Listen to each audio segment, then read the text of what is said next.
Hi! We move into the last round of the championship here in Brazil, where Megatron arrives as the Valhalla Gamer F1 2013 champion, but second place is up for grabs.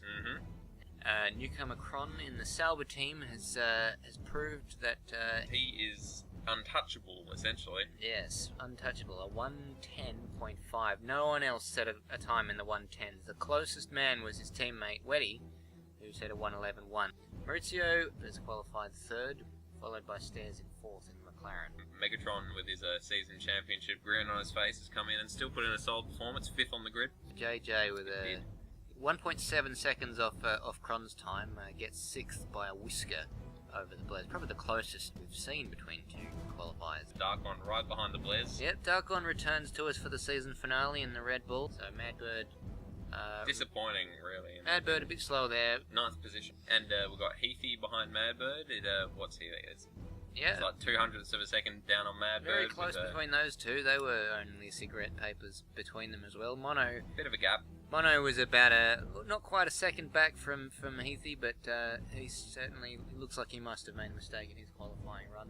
Series 2, 2 points. Then we had newcomer Saber 120 in a Caterham, Craterum. Which, to be honest, is an amazing achievement in the Caterham, because that I swear that car is about 4 seconds slower than anything else on the track, bar Marussia. So we've got Fraggles coming up 14th. And Rambo, after his dominant performance in America, in Texas, he's moved down to the Williams team, and unfortunately he wasn't able to set a time. So he starts from the rear of the grid. He's got a lot of work to do in this race. Here we are on the grid for the final race of the 2013 season. I'm excited, Alistair. Are you excited?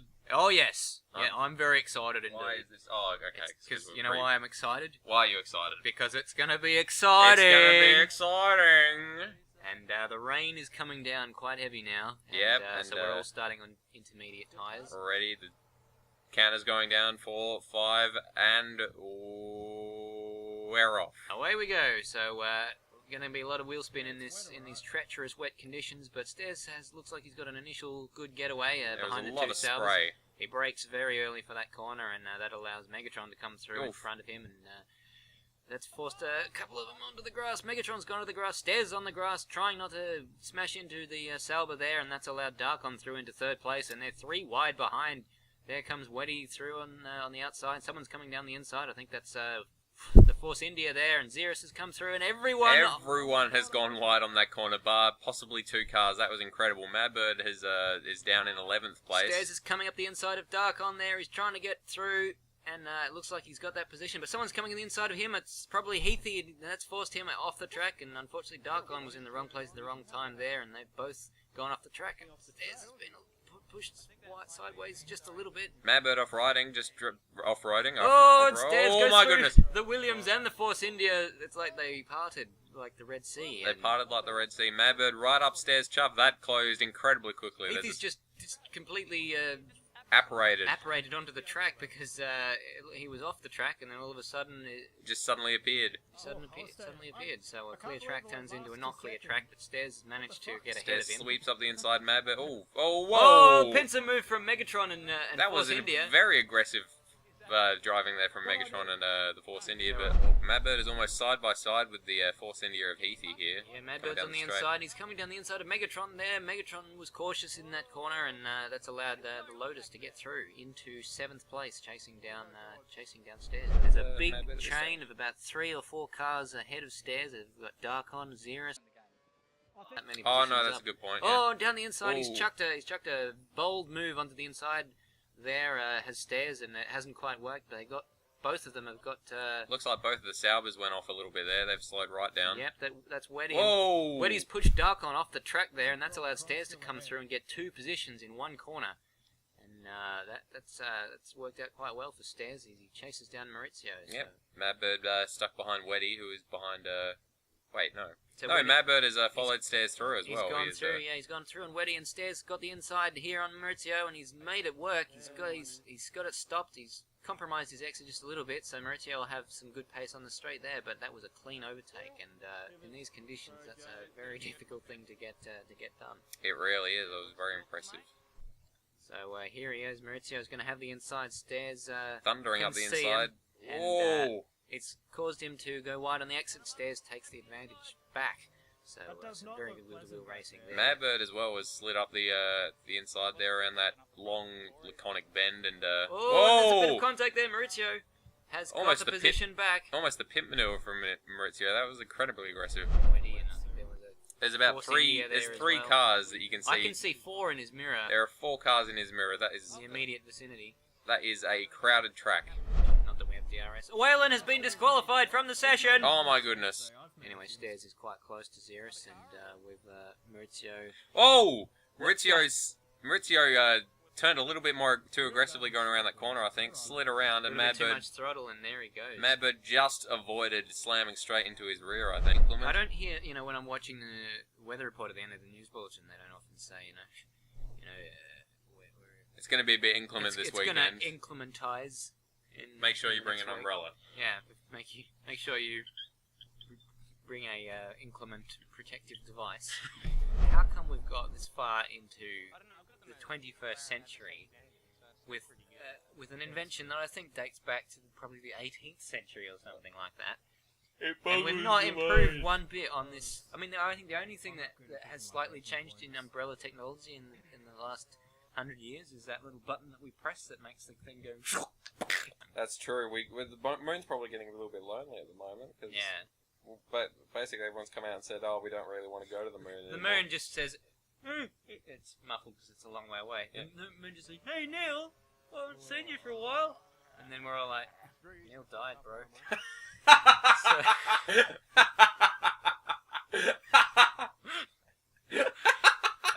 and that's the end of that. Stairs just maintaining a gap on this slippery track to Xeris. It's all we're waiting for now is someone to make a mistake, and it could be any one of the 15 runners that we have in this race.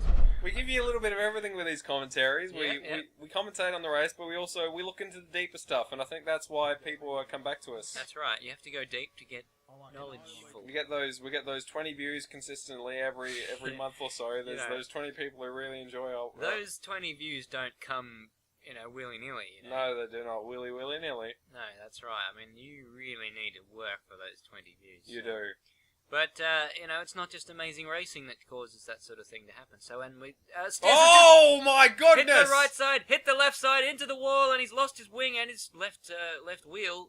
Front left has got a significant puncture there. It is wobbling horribly. Causing him to go off the track. So in the box, he's going to come up to 3rd place. And he's... Oh my God! He's flying in the air! And lag everywhere, Madbird, as he goes through, and Stairs... struggling to get this thing back to the pits. It does not turn at all. No, it doesn't seem to be turning very well at all. He goes through and he's hit into the back of Stairs. Unfortunately, Stairs receives a penalty. Stairs went right onto the track without any warning at all, and he had nowhere to go. And that's very unfortunate for everyone as people go streaming by either side. That was Stairs terrifying. is nothing but a liability here. He's going to lose his rating 1 from Amy Insurance. As he tries to limp this ailing McLaren back to the pits, get some new tyres, but he's got a penalty, and Megatron's hit into the back of him there, and that's going to give, I think Megatron's received a penalty for that as well, so that's very bad luck. So fiasco for all involved. All sorts of shenanigans caused by... except for Madbird. Madbird has shifted up into 3rd place. Madbird was in the right place at the right time. He was lucky enough not to be impeded by Stairs. Stairs has made it back to the pits, so that's good, and they'll be... It was an incredibly dramatic crash. There goes that horrible old tyre, and there goes the new one, and I believe they're changing the front wing as well, and 5.6 seconds, a bit slower than a regular pit stop, because they had to change that front wing. We can see the difference now with the new intermediates on Stairs' car compared to Maurizio's very old intermediate. He is hunting Maurizio down with gay abandon. But no way through on that very narrow section of track there. But he won't be able to pass Maurizio. Of course it wouldn't matter. Anyway, he's got to drive through a penalty. Here he comes through the pits. Quite fast. 100 kilometres an hour is actually quite fast, but it's certainly not fast compared to the other cars on track. even in these horrible conditions. So still in 13th position, Alistair. So yeah, Mono has had a catastrophic race. He had a horrible switch to dry tyres, I think, or wet tyres. No, I believe I think he tried to strategize it and started on wet tyres, but he did what we call a mistake. Oh, and Stairs, unfortunately, is out of this race. Oh, another DNF. Another DNF for the McLaren team. This is shocking. Now here is a bunch of people ready with black rubber circular tyres. So there's Xeris coming around the first corner. So this is going to be very close with these two. And I think Xeris has got it, but Madbird's up to racing speeds now. Though he's going to have the inside because it's a shorter run in the inside pit lane, and that looks like. Goodness me. Oh, hang on, that's Weddy. I apologize. Oh, that's Weddy. No, Xeris is way ahead. Yeah, I don't make mistakes. Well, we fucked that up. Prophecies that immediately turn out to be wrong. Weddy's getting wetter and wetter underneath Weddy is the wing of Madbird. Weddy is salivating. Oh, we dropped back a little bit there. Yeah, Weddy is salivating. And here's Frag. Got a nice helmet there. He was race leader there. Mono lets and Mono in the Ferrari by. Mono in last place, so very disappointing race for Mono so far. Yellow line. Taking that was when I had. That was after I had my two penalties. There's one important Oh, what the fuck? Oh, we've got Weddy with a bit of foam, and that will do nothing to improve his progress. You can see Sabre is chasing Dark on for 6th place there, so that's quite good as Darkon goes slightly wide coming through that corner. That's a feat to be chasing a Red Bull in a Caterham. Yes, he's got the pace. He's certainly a skillful driver. Yeah. Fucking cluster. And Maurizio's gone a bit wide up ahead, and that's allowed Madbird to go through and lap. Maurizio on the wet tyres, I believe, which nothing doing at the moment, Maurizio. Looking at the standings there, he's actually, I think, may well be in the pits. Oh, he's dropping down the order to 8th place. Looking at Cron. Oh yes. Oh, yep, error code. Whoops. That's no good. It's no good at all. And Maurizio, we can see he's put I think that's the prime, or even the option. Doesn't matter which. It's a dry tyre, and it's a dry tyre, and it's certainly not dry out there, Maurizio. What are you doing? You can see a reflection of the sky and the track in those tyres, and as Madbird changes back onto the intermediate tyres, those dry tyres are, I would say, not the right tyre to be on at this stage. No, it doesn't. It doesn't look like he's enjoying the line that Maurizio has taken there is far from the ideal line, as he just destroys the UBS sign and pushes some foam onto the track. So that's where that came from. Just disperses it at even points throughout the racing line of the final the second to last corner of the track. I've never really paid attention to the last time I first person view that it actually moves when you're turning. Megatron got me on the last lap. You just sort of get used to it. F1 2010 didn't do that. It caught me up like played F1 every 2011. seconds. I noticed that was really distracting. Still not time But you get used to it. Because it's what you do. Oh, and Heathy's gone wide and allowed Heathy has given up a spot to Rambo in the Williams. Maurizio has made it back onto the track after spending a good portion of that straight on the grass. Yeah, it was an adventurous tactic. Let's see if it works out for him, He Colin. spent more time on the grass than Cheech and Chong, but he's allowed someone through. He's dead last now, so I'm just looking at the lap counter there. He's 3 laps behind Madbird. So it's all turned to sodden shit for Maurizio. So something actually has happened on Madbird's screen for once. Xeris has pitted for wet tyres. I apologise, we missed it.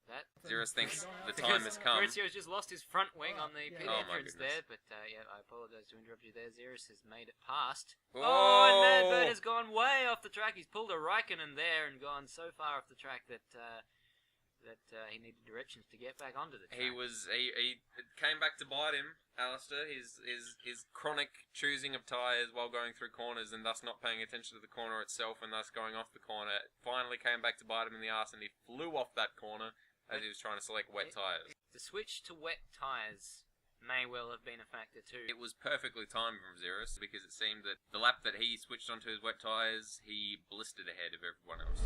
Rambo chucks it down the inside. That was a very aggressive move. Has he got the job done? No, he hasn't. Madbird He holds may onto well it. have the line out the outside, but Drops back. Rambo yields.